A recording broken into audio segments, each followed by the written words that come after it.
नमः समय साराय स्वानुभूत्या चकासते चित्स्वभावाय भावाय सर्वभावांतरच्छिदे। मैं करता हूँ कर्म का, कर्म है मेरा कर्म, ऐसी मिथ्या मान्यता है मिथ्यात्वधर। निज आत्म तल्लीनता सुखमय आत्म धर्म, श्री जिन जिन वर देव ने यह समझाया।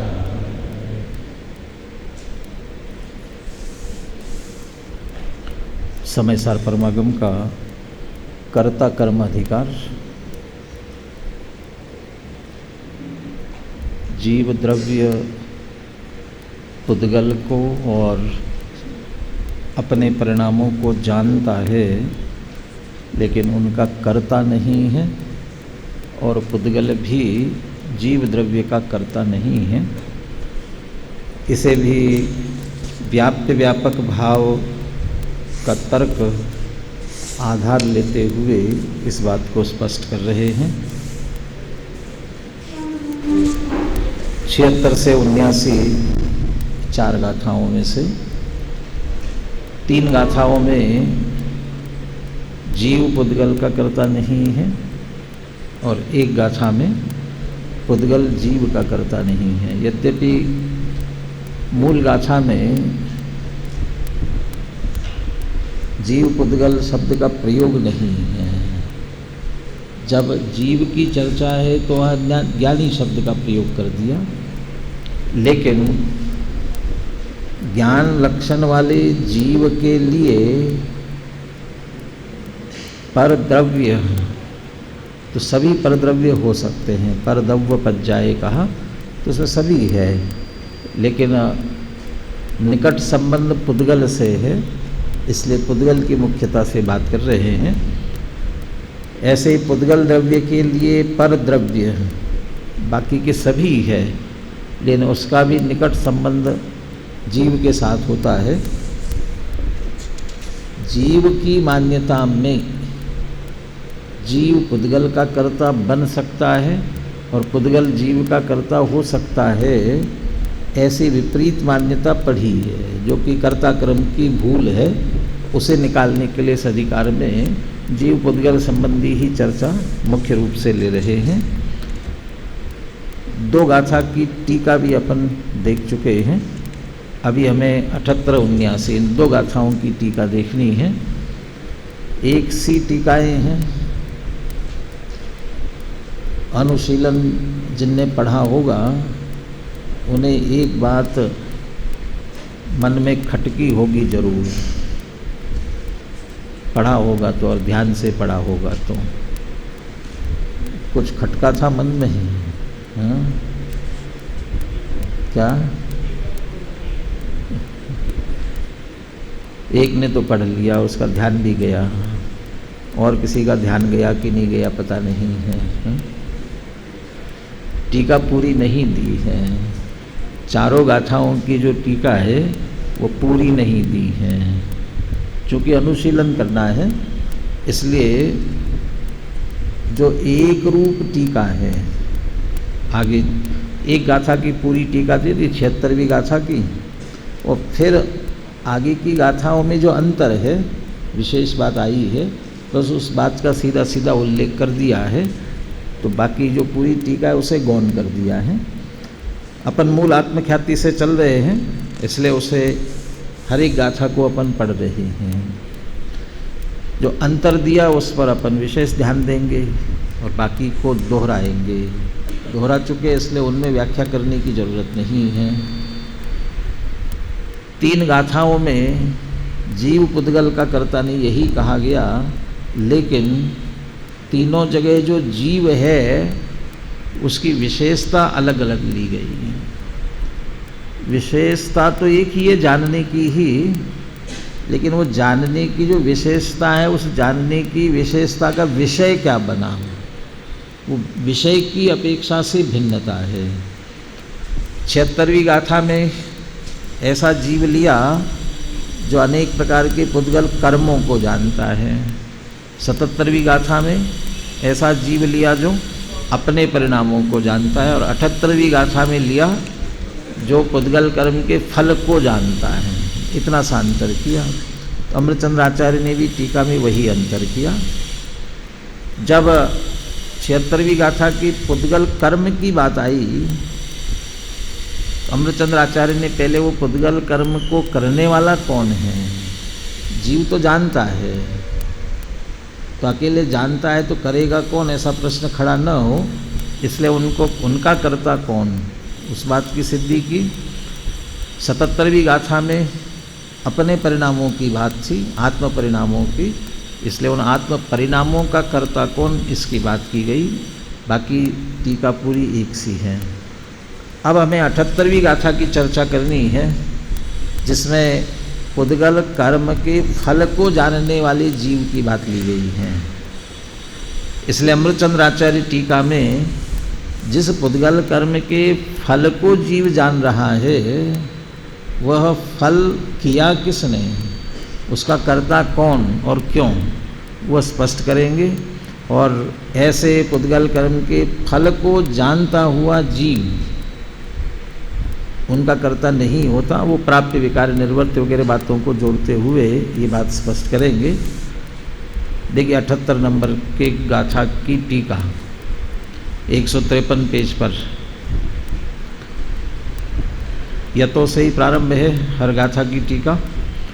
यतो यम प्राप्यम विकार्यम निर्वर्त्यम च व्याप्य लक्षणम सुख दुखादि रूपम पुद्गल कर्म फलम। ये तो उसकी व्याख्या कर दी कि पुद्गल कर्म फल कैसा कि सुख दुखादि रूप जो हो रहा है, सुख दुखादि रूप से फलित होने वाला वो पुद्गल कर्म का फल है। वह प्राप्य विकार निर्वर्त्य रूप है, व्याप्य लक्षण वाला, इसलिए वह कर्म है। वह कर्म कर्ता कौन है, पुद्गल द्रव्येन। क्यों, स्वयं अंतर व्यापकेन भूत्वा आदि मध्यांतेषु व्याप्य। क्योंकि पुद्गल द्रव्य के द्वारा ही स्वयं अंतर व्यापक होकर उसके आदि मध्य अंत में व्याप्त होकर 3 प्रकार के कर्म क्यों हुए कि तद्ग्रन्नता तथा परिणमता तथा उत्पद्यमानेन च, ये तीनों प्रकार के कार्य करता हुआ क्रियमाणम पुद्गल द्रव्येन क्रियमाणम, पुद्गल द्रव्य के द्वारा किया जाता है।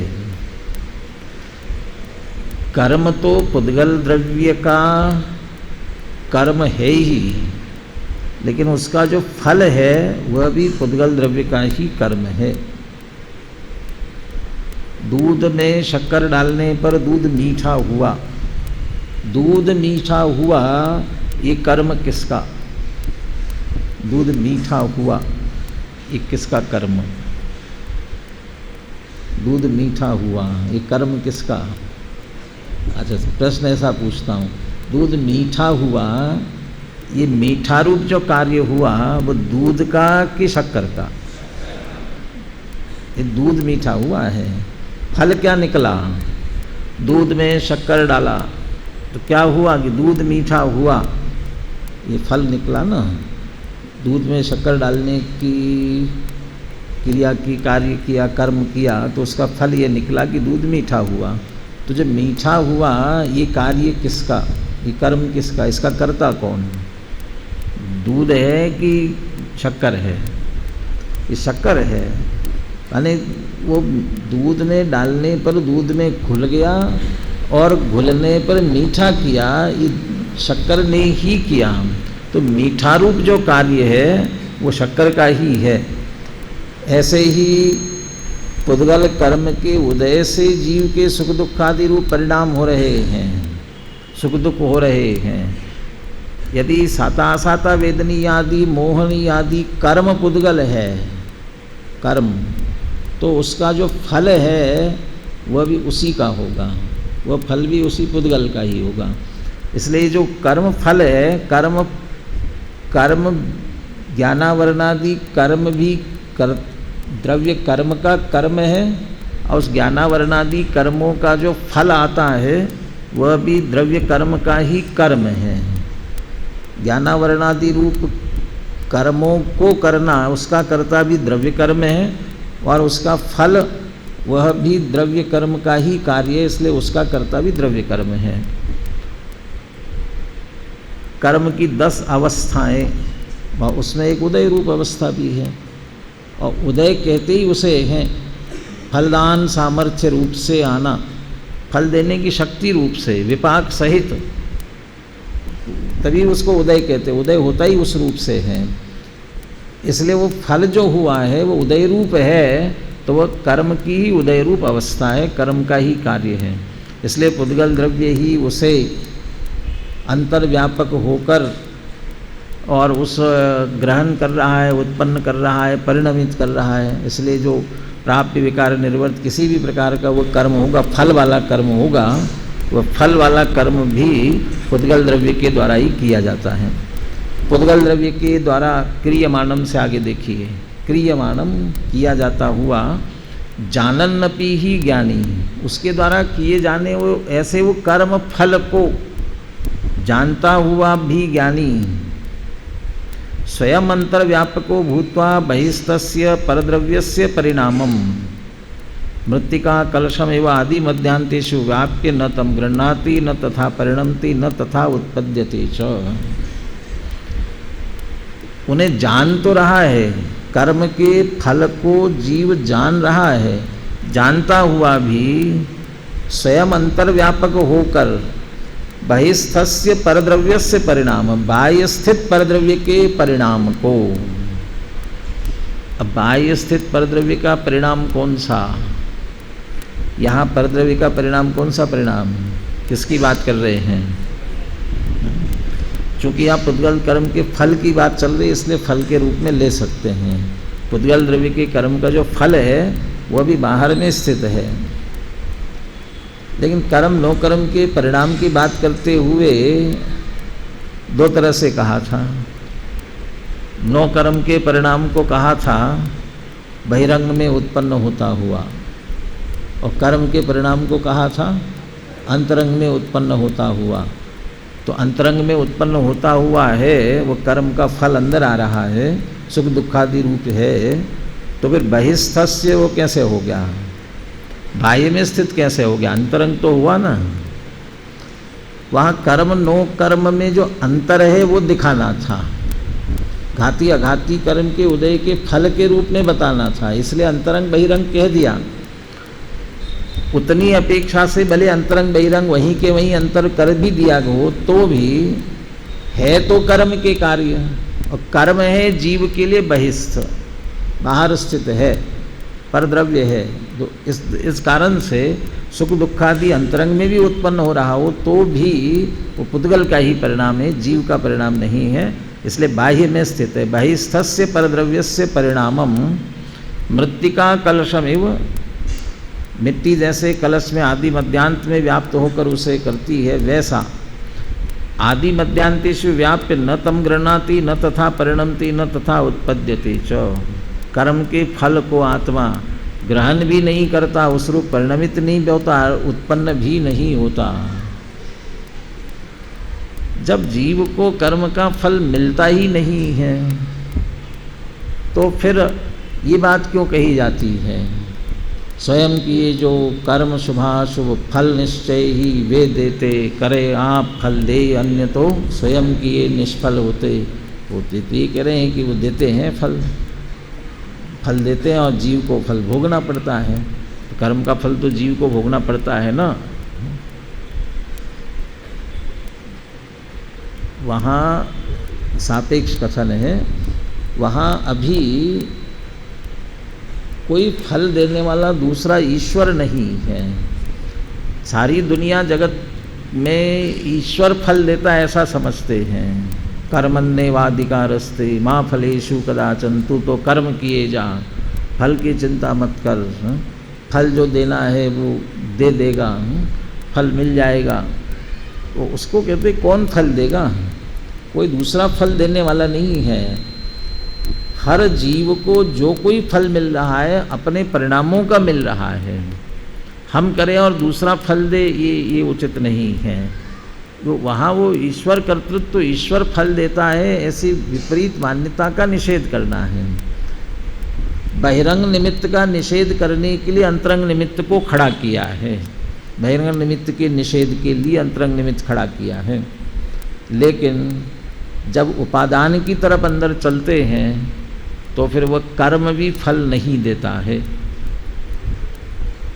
जीव अपने आप में जो कुछ फल भोगता है वो स्वयं का ही भोगता है। लड्डू खाने पर जीव को कभी आनंद आता ही नहीं है, क्योंकि लड्डू में आनंद है नहीं। शराब, नशा शराब में है कि आदमी में है? किसमें है? किसमें है नशा? शराब में नशा होता तो बोतल भी नाचने लगती है, तो बोतल क्यों नहीं नाचती? यदि शराब में नशा हो तो बोतल को भी नाचना चाहिए, क्यों नहीं नाचती है? क्यों है ही नहीं शराब में नशा। कहाँ है? ये इस जीव में नशा है। अब वो पी करके नशे में इसको नशा चढ़ जाता है। इसका अर्थ शराब पीने पर ये अपने आप में नया नशा उत्पन्न करता है, उत्पन्न होता है, समझ लो। ये नई, इसकी नई पैदा की हुई अपनी, अभी चर्चा आएगी आगे, जो मोर का दृष्टांत देकर के स्पष्ट किया हुआ है।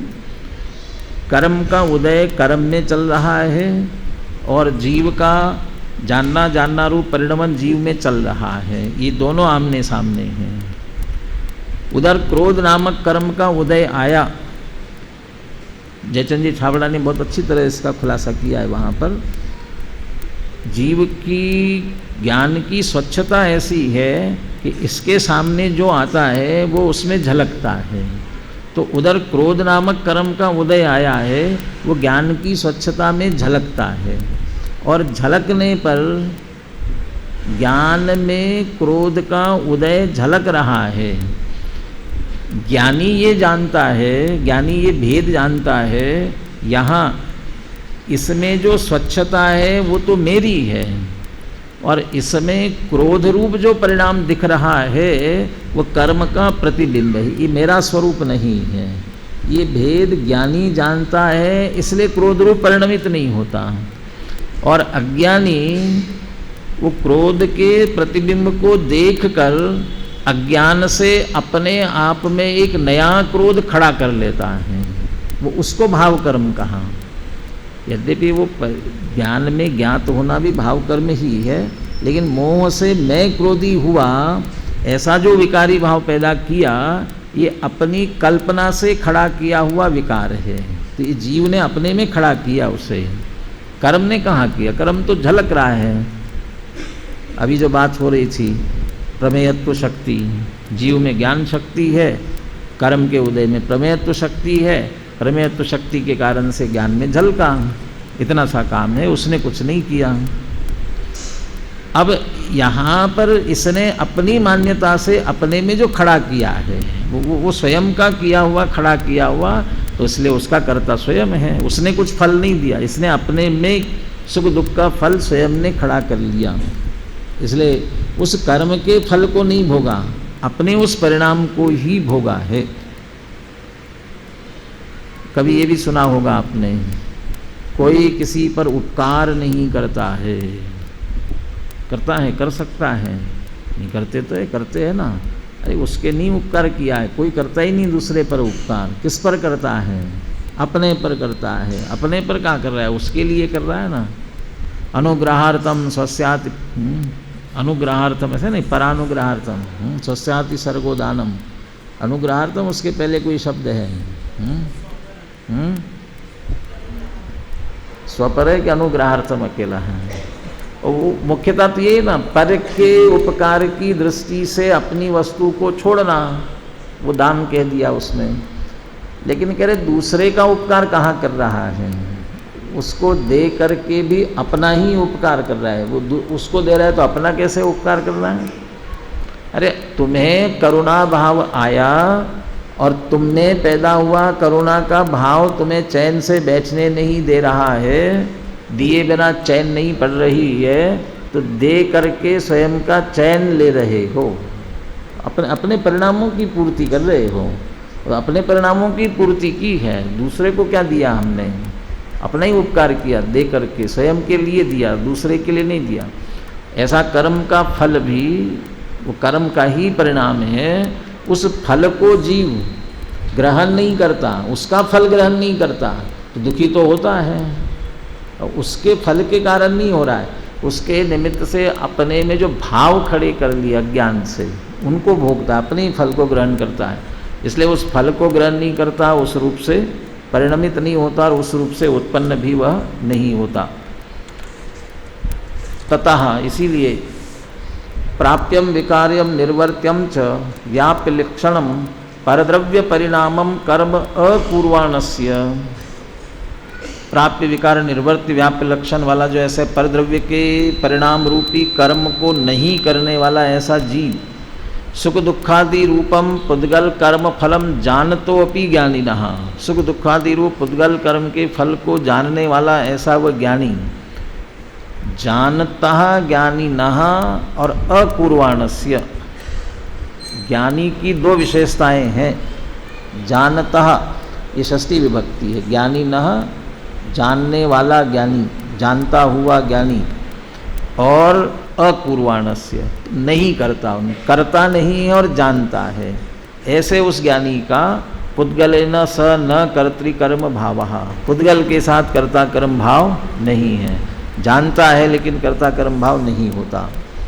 इस तरह तीन गाथा में जीवस्य पुद्गलेन स न कर्तृकर्म भाव, जीव का पुद्गल के साथ कर्ता कर्म भाव नहीं है। अब पुद्गल का जीव के साथ होगा, इस बात की चर्चा अंतिम गाथा की टीका में करते हैं। उत्थानिका पढ़ ली थी, पुनः पढ़ लेते हैं। जीव परिणामम स्वपरिणामम स्वपरिणाम फलम च अजानतः पुद्गल द्रव्यस्य। पुद्गल द्रव्य कैसा है? जीव के परिणाम को अपने परिणाम, स्वपरिणाम या स्वपरिणाम किसके परिणाम? स्व शब्द का अर्थ यहाँ क्या है कि पुद्गल के परिणाम, क्योंकि पुद्गल की तरफ से बात हो रही, और स्व परिणाम फल तो पुद्गल के ही परिणाम के फल, इन सब को न जानता हुआ पुद्गल द्रव्य। नहीं जानता हुआ पुद्गल द्रव्य क्यों? जानता हुआ ले लो ना, क्या दिक्कत है ना? जानता हुआ पुद्गल द्रव्य ले लो, जान ही नहीं सकता है, उसमें जानने का स्वभाव ही नहीं है। नहीं जानता हुआ ऐसे पुद्गल द्रव्य का सह जीवेन, अपन सरलता के लिए जीवेन सह, जीव के साथ बाद में लगा सकते हैं, संस्कृत में कोई आगे पीछे का क्रम होता नहीं है। जीवेन सह, जीव के साथ कर्तृकर्म भावा किम भवति किम न भवति, होता कि नहीं होता है, उसका उत्तर दे रहे हैं। यतो जीव परिणामम स्वपरिणामम स्वपरिणाम फलम च अपि।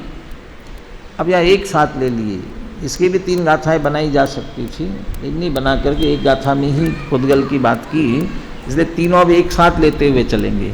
जीव के परिणाम हो, कर्म के अपने परिणाम हो, चाहे वो कर्म का फल हो, ये सब अजानत पुद्गल द्रव्यम, उनका न जानने वाला ऐसा पुद्गल द्रव्य स्वयं अंतर्व्यापकम भूत्वा परद्रव्यस्य परिणामम मृत्तिका कलशमिव आदि मध्यांतेषु व्याप्य न तम गृह्णाति न तथा परिणमति न तथा उत्पद्यते च।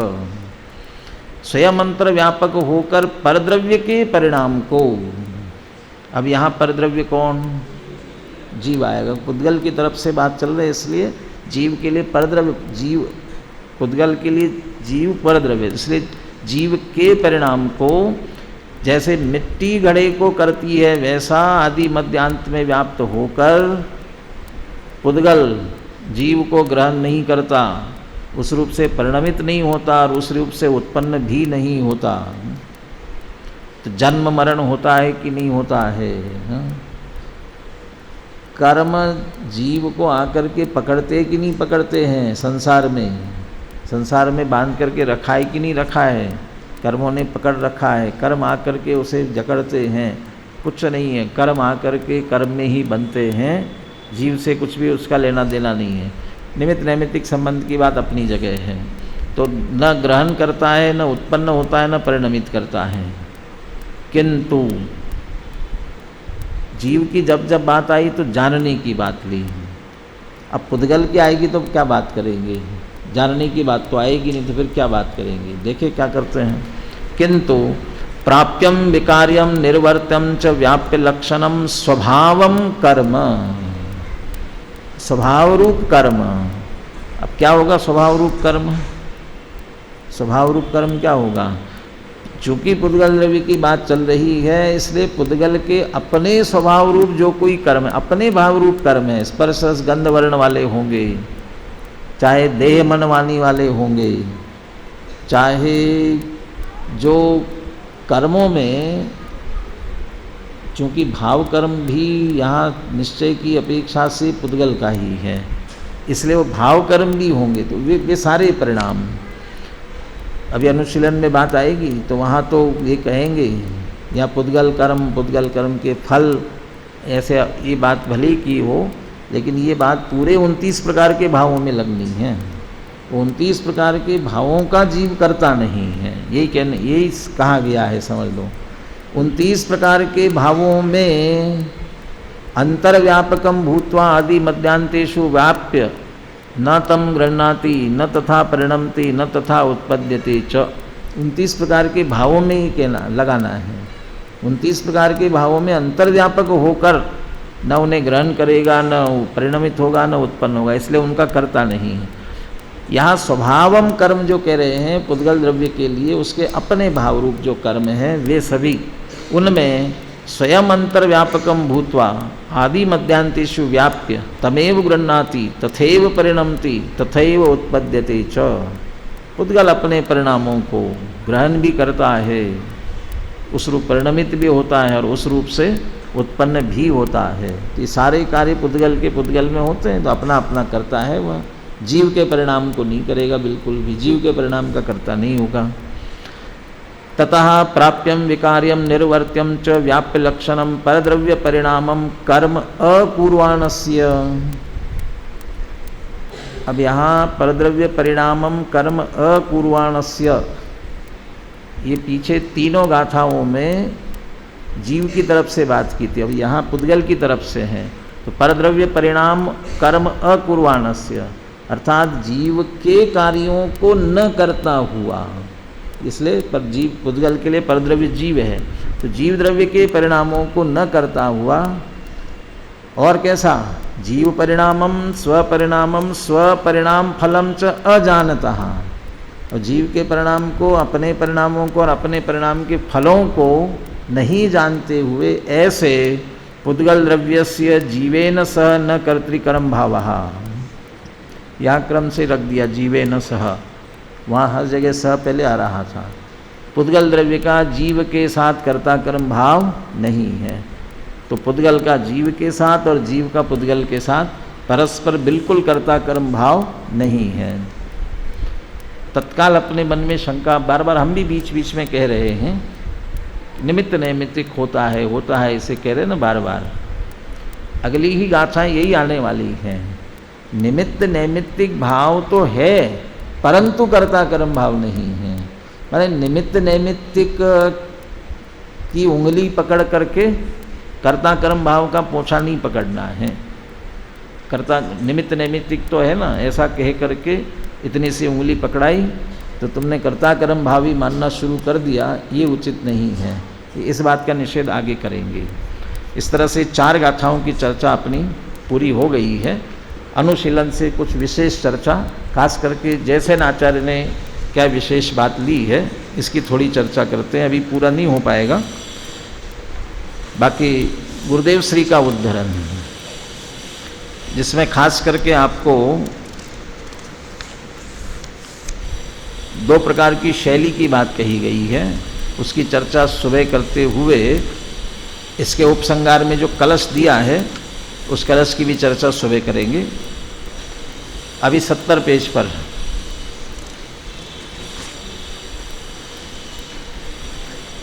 अभी मैंने आपको बता दिया 29 प्रकार के भावों को इसमें शामिल करना है, ये बात बता दी, ये समझ लेना। इसमें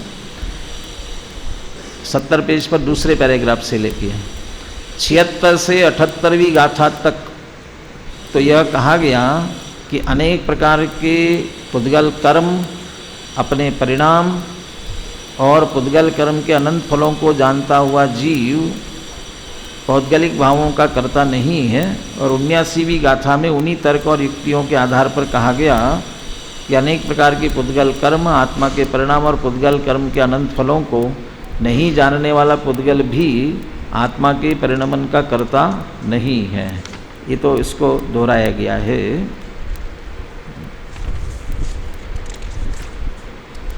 ये 2-3 प्रश्न तो सामान्य है, इसको पढ़ना हो तो पढ़ सकते हैं मोटे मोटे इसमें।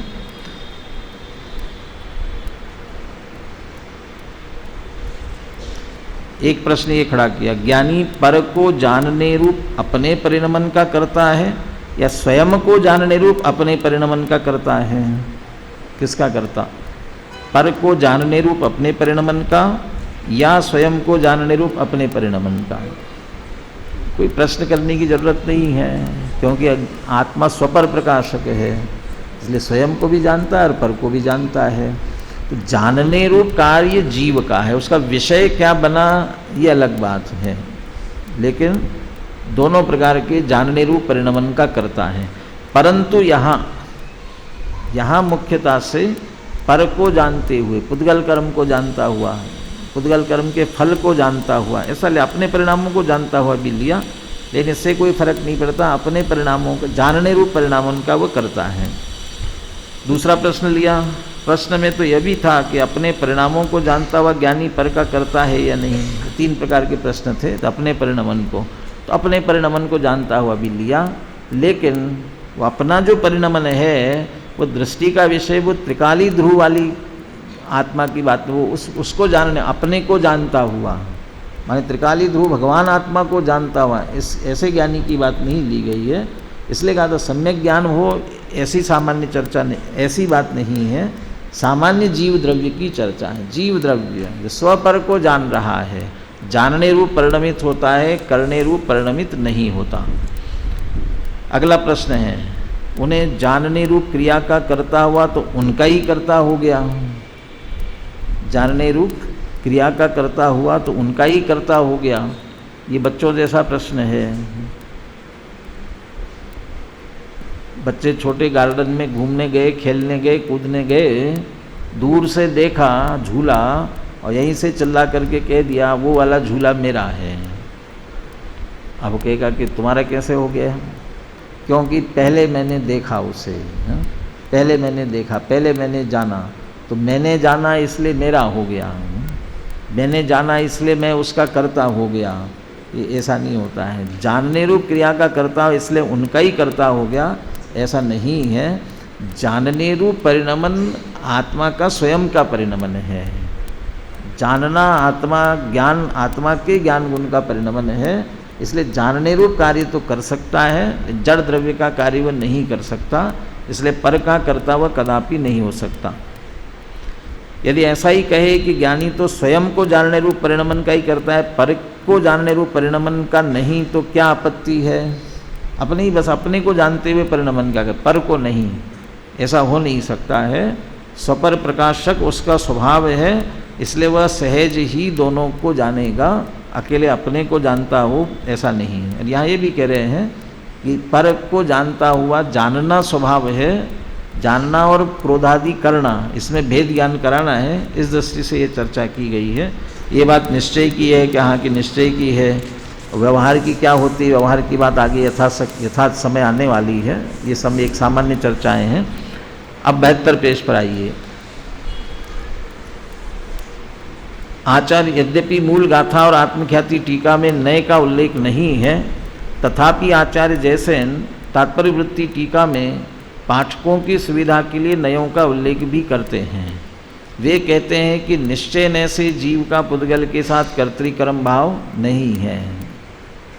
आचार्य जैसेन ने पुद्गल कर्म की अनेक प्रकारता को परिभाषित करते हुए ज्ञानावरणादि मूल प्रकृतियाँ और मति ज्ञानावरणादि उत्तर प्रकृतियों की चर्चा भी की है। पुद्गल कम्मम अनेय विहम अनेक प्रकार कहा था ना, तो ये मूल और उत्तर प्रकृति 148 उनको लिया।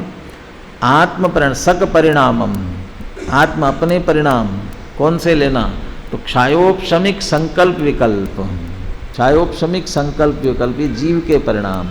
क्षयोपशमिक संकल्प विकल्प चूँकि क्षयोपशम ज्ञान है ना, अज्ञानी को ज्ञान क्षयोपशम ज्ञान है, और उसमें जो कुछ भी संकल्प विकल्प उसके हो रहे हैं वे जीव के अपने परिणाम हैं। समझ लीजिए, जैसे आगे चल करके कहने वाले विकल्प का परम कर्ता विकल्पा कर्म केवलम, पर से नहीं अपने विकल्प तक ही उसकी सीमा है संकल्प विकल्प में। तथा पुद्गल कर्म के अनंत फल को सुख दुख के रूप में परिभाषित किया है। तो अनेक प्रकार का फल क्या है कि सुख दुख आदि रूप है, यही मुख्य रूप से लेते हैं। विस्तार से करोगे तो लौकिक दृष्टि से नरक आदि में दुख का फल मिलता है, स्वर्ग आदि में सुख का फल मिलता है, फिर कहाँ कैसा मिलता है। चढ़ाला में 4 गति के दुखों का वर्णन किया, ऐसा विस्तार से करेंगे तो अनेक प्रकार का हो सकता है। और भी थोड़ा नयों की चर्चा इसमें की गई है, और फिर गुरुदेव का उद्धरण है जिसमें 2 शैलियों की चर्चा है। इसकी चर्चा अपन सुबह करते हुए अगला कलश भी प्रारंभ करेंगे। कलश अनुशीलन के साथ जरूर पढ़ करके आएंगे।